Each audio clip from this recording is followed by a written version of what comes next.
Human relationship to instruments and machines is imprinted in the archaeological record from time immemorial, from the beginnings of humanity and proto-humanity. The missing link behind the scenes of the development of human beings are the instruments used. They are there, always, but not necessarily told about. If they are told about, the instruments are in play. And this we see also in the biblical stories, and the necessity for all the great stories which are told and relayed in the Bible to have required a wonderful and choreographed set of sequences between instruments and structures of instruments. Even the act of writing down a story requires the ultimate ink and feather and paper, or of instruments to engrave, so that the very ability for humanity to achieve its consciousness is done through the use of instruments and machines of all sorts. One sees one of the demonstrated theatrical platforms that the Bible talks about were the testimonies, the covenants between man and God, which took place between Noah and God, and between Abraham and God several times, and then Moses.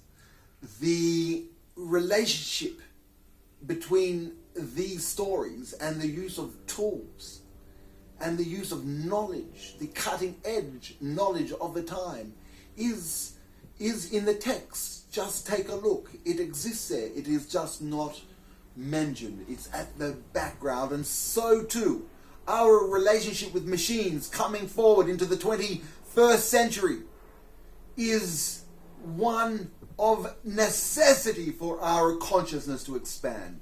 There is no demonstration in the historical or the archaeological record of our instruments causing humanity damage, hurting, undermining, killing humanity. It is humanity which has done that to itself.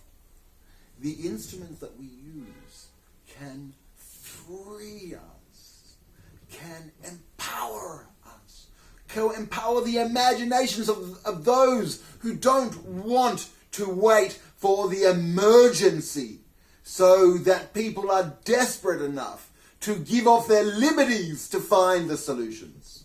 But rather, the solutions can be achieved in a forward pushing motion of individuals towards their instruments which can free them from hard labor, the instruments that, if they learn to use, will happily continue to work until they break and be happy to be replaced, because that is their nature.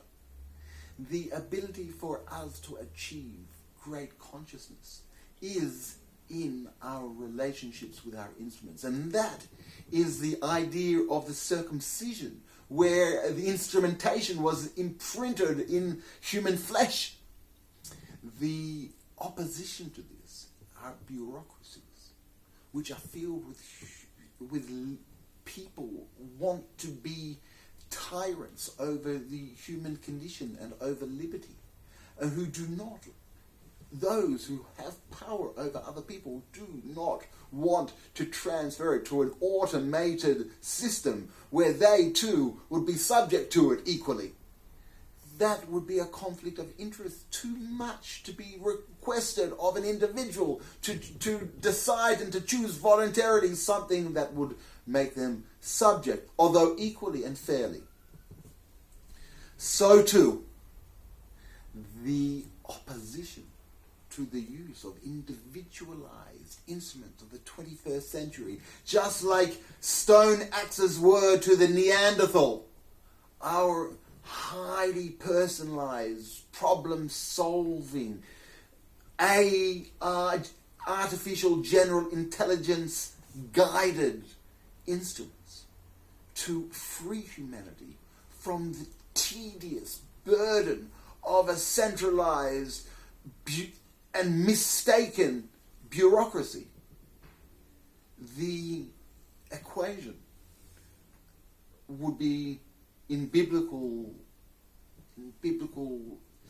imagery between the circumcised and the uncircumcised.